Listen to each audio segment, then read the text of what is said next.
If that doesn't sell you on V.A Proxy, I don't know what will, since this character action title simply looks awesome, telling the story of three machines that seek freedom in the world. This developer has been showing off insane clips on Twitter, such as the ability to ride rockets, parry a gigantic sword, parry a nuke, parry a house, and even parry gravity itself, along with insane looking action and traversal, where its inclusion in the Steam Nix Festival is a great sign, since that means it is one step closer to release. I last showed off Neon Blood around the Summer Showcase season, where this pixel art cyberpunk detective adventure game looks kind of awesome, mixing 2D sprites with 3D environmental objects, having turn-based combat as well as adventure game inspired elements, and will be releasing very soon as well.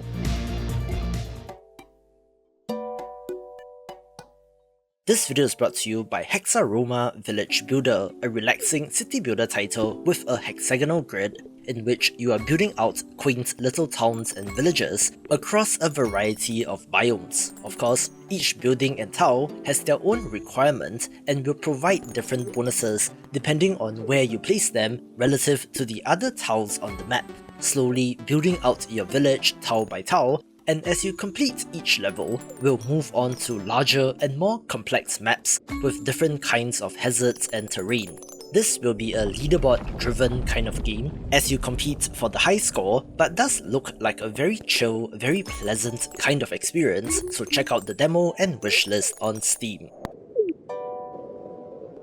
Hot off the presses is Lovish, an 8-bit action platformer that tells the classic tale of a hero having to save a princess from the clutches of the evil lord, where if the character design looks familiar, that is because it is from developer Labs Works, best known for Castle in the Darkness as well as Astalon Tears of the Earth. However, this appears to be more linear, with smaller, self-contained rooms, with the twist being that you get random events after each room with potentially hundreds of different outcomes, where I simply love the art, which makes this a highlight.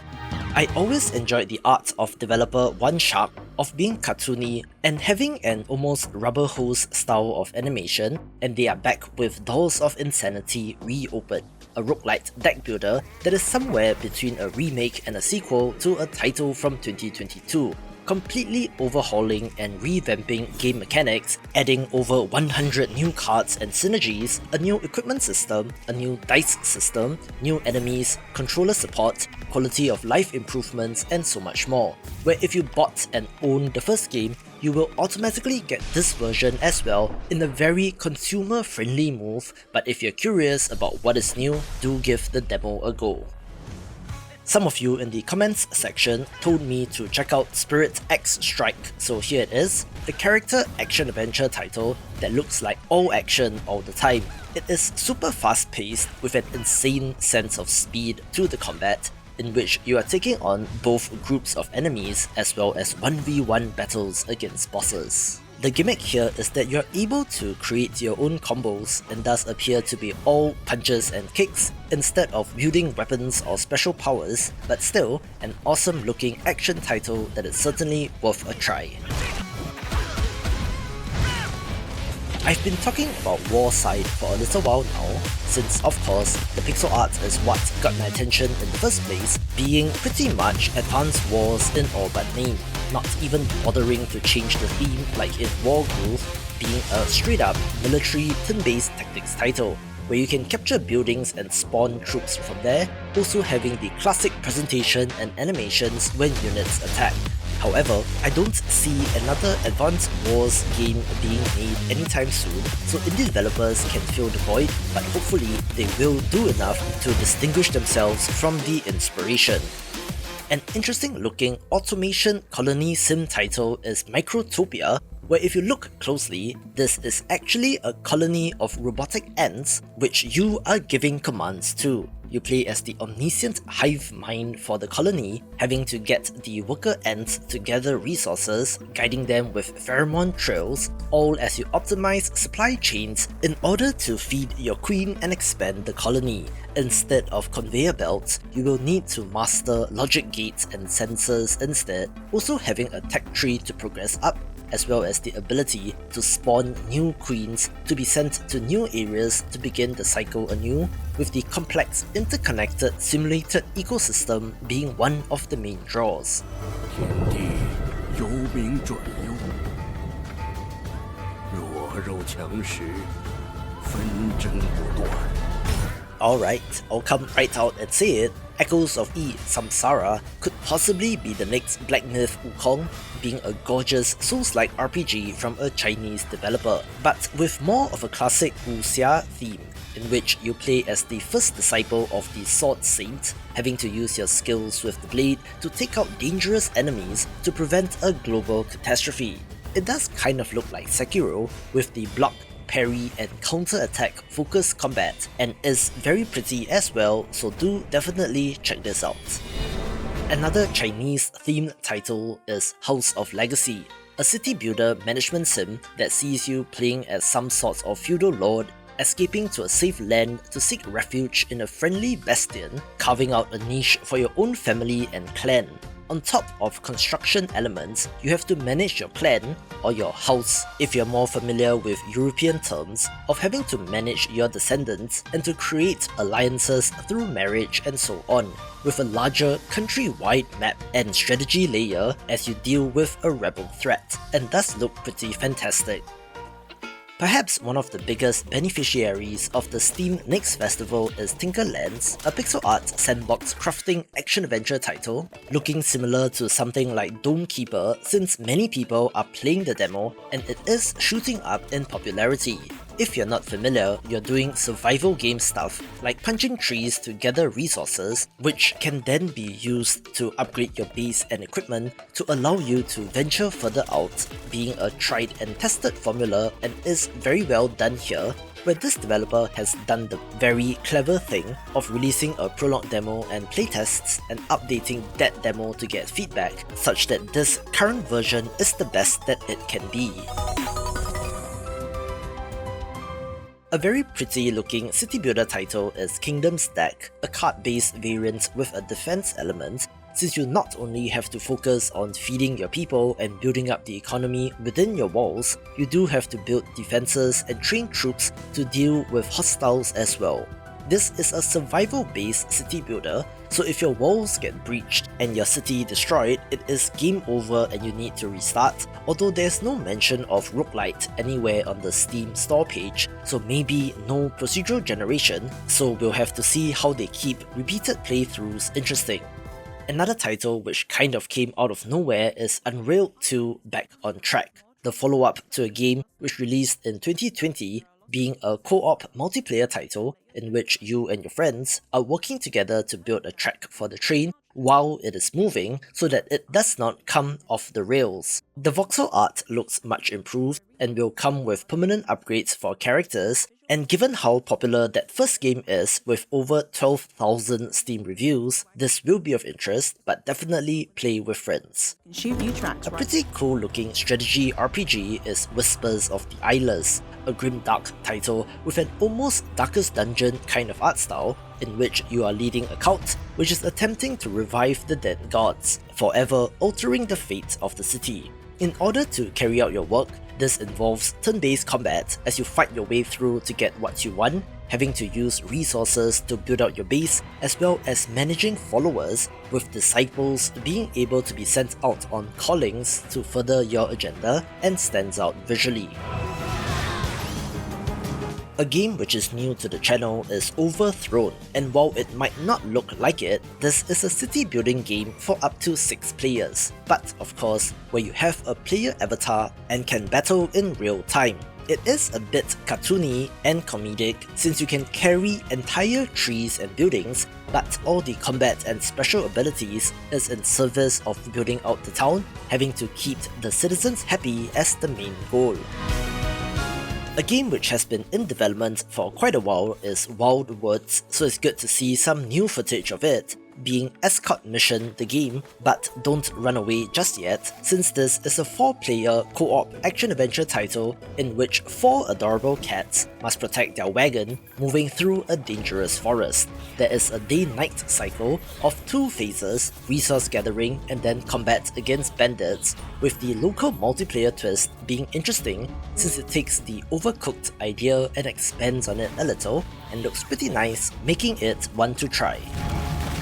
3, 2, 1, bring it on! Another long in development title is Rift of the NecroDancer, a rhythm game based on the must-play rhythm roguelike, in which I saw a build of this on the show floor of Gamescom Asia 2023, in which it is not simply limited to Guitar Hero style note highways, but also boss fights and Rhythm Heaven inspired sections, looking pretty awesome, and hey, you get to spend more time with Cadence, so that's a win, and does still have a targeted release window of 2024. An adorable looking live sim title is Call of Boba, where I don't know about where you're at, but we call it bubble tea here in Singapore. Let me know in the comments what it is in your country, but back to the game. You took over a failing shop and have to try to do your best to make it a success, having a drink creating minigame as well as restaurant management, since you have to lay out tables, chairs and more, and to serve customers on time. You can walk around town and make friends with the anthropomorphic animals, also having farming elements as well as a combat portion, where you are delving into dungeons in search of new ingredients, looking kind of like Stardew Valley but with cute animals, so of course I'm down for this. And as a side note, I love the developer's name, which I'm assuming is pronounced tomatoes, which is very clever as well.